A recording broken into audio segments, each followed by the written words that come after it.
Okay, here is the last lesson for this unit. It's going to be talking about graphing radical functions. Okay, so there's two main types that we're going to talk about. First is the square root function, and then we have our cube root function. Everything that's higher power than this is just going to be very similar to this. In fact, here, let me show you this. If I go ahead and let's do this. So from our lesson that we've been talking about, we can go ahead and write in the equation y equals, if I do x raised to the 1/2, that's like saying the square root, right? I can even show that to you. I could say y equals the square root of x. It's the same thing. The function's got exactly the same, so I can go and delete that. All right, so I'm going to change that to, and we're going to make it a slider. So if I were to make it a 1/3, that would be our cube root function, right? So what we're going to do is we're going to change this into a slider. And I'm going to make this increase. We'll say this is going to go from 1 to 10. We'll go, actually, no, let's make it even smaller. Let's do 5, and we're going to increase by 1s. Okay, what's going to happen as I press play? So notice how the bottom half is dropping out when we get to an odd. All right, so when it's 1, it's a linear equation. In fact, here, let's go ahead and change that to a 2, and we can go all the way to 6. It's the third root, fourth root, fifth root, sixth root, and then going back down, fifth, fourth, third, square root, cubed, fourth. All we're doing is we are including the numbers that can be 0, right? Whenever you have an odd number, you are going to have a square root function, right? So anything to the third root, the fifth root, the seventh root, they're all going to pretty much look the same. So we can say, let's go and do this. Anytime we have this, so I can write this as y equals x raised to the 1/4. When it's even, we drop anything that's negative, right? It can't be a negative number. If it's an odd fraction, so let's go ahead and do this. 1 divided by 3, oops, sorry, raised to the 1 divided by 3, and then I can copy this and do 1. Y equals x raised to the 1/5. I can go higher powers, right? Notice how the odd powers, we include our negative numbers now, because we can pull out a negative number, right? We're looking for, if we're looking for pairs of 3s, I can pull out a -1, because I can have -1 times -1 times -1, and that would be -1. Okay. All right. So let's jump right into it. When you are doing this, so in general, we'll have something like this, or the cube root, right? Basically, when I say that, it could be 4, it could be a 6, it could be a 20. It doesn't matter as long as this is even. So what do you think? Even functions. It's going to look something like this. No, not even. Sorry, that's my bad. Not even. Odd. When we have an even function, it'll look something like this here. Okay. Another way to think about this is if I wanted to expand this and start graphing it, we can include our f of x function equals. We still have, think back to like absolute value, our exponential functions, our quadratics. We can still use a and h and k, right? So if we have x minus h plus k, right? So whenever we had, like, if we talked about a function like y equals a x minus h squared plus k, everything that applied to the quadratic then applies to this here. Okay, so inside we're going opposite direction. This is going to be our horizontal shift. And we're going opposite. This would be our vertical. And this would be our amplitude, right? Going to be how close we get to our x-axis. Same thing applies for our cube root. We have x minus h plus k. H is still our horizontal shift. K is still our vertical shift, and a is still your amplitude, right? We can apply that to anything of higher power too. Okay, so you have two examples in the notes. You want to graph each of these, right? We have y equals the square root of x minus 1 plus 4. We're going to keep it really simple. We're going to use tables here, right? We're going to break it down one step at a time. So we have our x. What I'm going to do is I'm going to look at what is inside, right? So I'm gonna do x minus 1. If you feel comfortable with this and you want to skip a couple of these extra columns, you can go right ahead. But this is the easiest way to get you to understand what's going on. In fact, the Delta Math is probably going to force you to do these, to do it step by step like this. Okay. We can then find the square root of x minus 1. So whatever our answer is here, we're going to take it over here and take the square root. And then from there, we are going to add 4 to it. So we're taking our x, subtracting 1. That's going to give us a number here. Then we're going to take the square root of it. That's going to give us our number here. And then from there, we're going to add 4, and that's going to give us our number here. And that, as our point 0, whatever our x is, x, whatever our answer ends up being, that's going to be our the point we graph. Okay, so let's go ahead and start with this.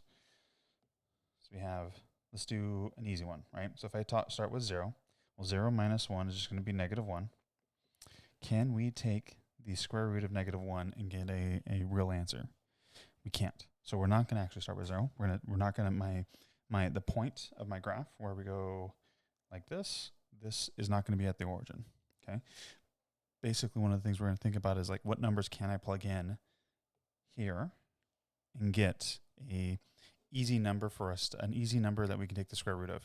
So if you don't know your power, the 1 squared is 1, 2 squared is 4, 3 squared is 9. I would maybe list out all the possible squares and have that handy next to you, or you can just use a calculator. All right, so let's keep going. So 1, if we go, x is 1 now. Well, 1 minus 1 is 0, and the square root of 0 is going to be 0. Well, 0 plus 4 is 4, right? So the first point we have to graph is going to be the point 1 comma 4. So right there. Okay. Okay, so if I do 2, I would get 1. Okay, perfect. This is going to work. So if we do 2, we're going to have 2 minus 1 is 1. And then we have the square root of 1 is 1.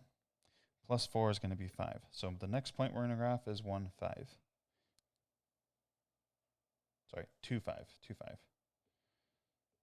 2 twice. Once twice there. Okay, so the next point is going to be right here. Okay, so we plug in 3.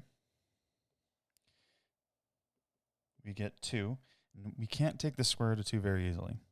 And if I plug in 4, that would be 3. Again, we really can't take the square root of 3. But if I do 5, that would be 4. And the square root of 4 is going to be 2. We can do that one. So I'm going to go ahead and write that out, right? So I can do 5 minus 1 is 4. Square root of 4 is 2. Plus 4 is 6. So again, my next point is going to be 5, 6. We're just looking for numbers that are easy to take the square root from. Okay. Last thing we're going to do. All right, so now let's see, what would be the next number? We've done 0, we've done 1, we've done 2. Remember, this is 0, 1, 4. The next number, the next set of squares is going to be 9, right? So what number minus 1 is going to get us 9, right? Well, that would be 10. 10 minus 1 is 9, and the square root of 9 is 3. 3 plus 4 is 7, right? So this next point is going to be 10, 7. Okay, so go up here. And there is your graph, right?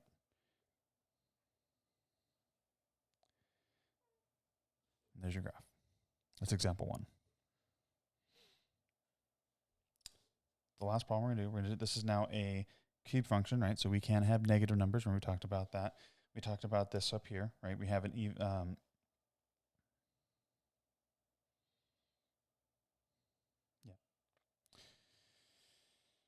Oh, your teacher's an idiot. I did that backwards. I had it right the first time. So when we have like 1 or 3, this is going to be an odd. And when these are even, it would look something like this. Okay.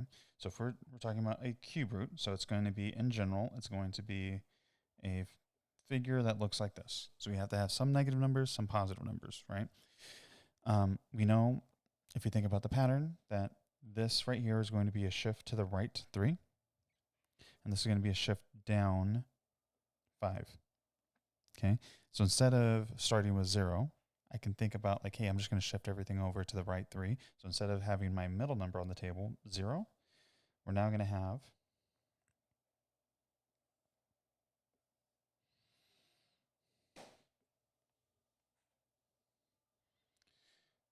it's going to be 3, right? Because 3 minus 3 is going to be 0. And the square root of that is just 0. And if we subtract 5,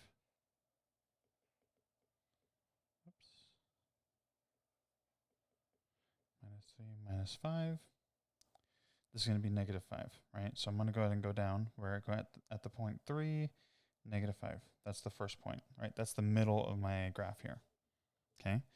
All right, so keeping it simple, if I go 1 to the left, so if I go 4, we would get 4 minus 3 is 1, and the square root of 1, the cube root of 1 is going to be 1. Minus 5 would be negative 4. And if I do 2, I would get negative 1. The cube root of negative 1, right? So I can rewrite this as negative 1. If I want to do the cube root of negative 1, I can rewrite this as negative 1 times negative 1 times negative 1, right? We still get negative 1. So we can pull that out. And minus 5 is going to be negative 6. So let's go and graph those 2 points. So we go to 2, negative 6, 2, 4, negative 4. We need 2 more points. We need to try and get at least 5 points when we're doing this. So let's go. We got to negative 1, 0, 1. I want somehow to end up with negative 2 and positive 2. So what number minus 3 is going to get me to positive 2, right? Well, let's just reverse engineer it, right? So if I say I want it to be okay. So if we go here, we want x to be 2. We're trying to solve. We want this to be equal to 2. Equals the cube root of x minus 3. So if we cube both sides, right? So this would be 2 times 2 times 2. So we get 8.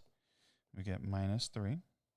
We add 3 to both sides. We get 11 on the right-hand side, right? So let's start with this, right? So all I did was I raised this to the third power on both sides.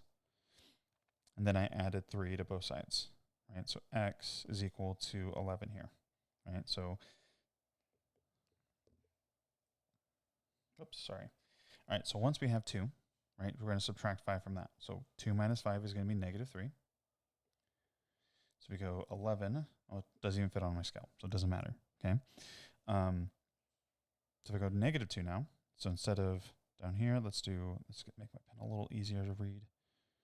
Erase this. If I go negative 2 equals the cube root of x minus 3. I'm trying to solve for x. Cube both sides. So we get, this would now be negative 8 equals x minus 3. Add 3 to both sides. It would be negative 5 equals x, right? So the x would be negative 5. Right? So if I take negative 5 and subtract 5, that would be negative 10. Okay, so negative 5, go down to negative 5, go down to negative 10. So my graph is going to look something like this. Okay, doesn't have to be perfect. Delta math is going to be a little easier.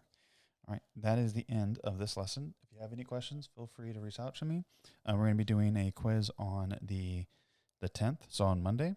You'll have a review assignment and a project next week, and then our test will get started at the end of next week, maybe possibly the following Monday. Okay, I will see you later.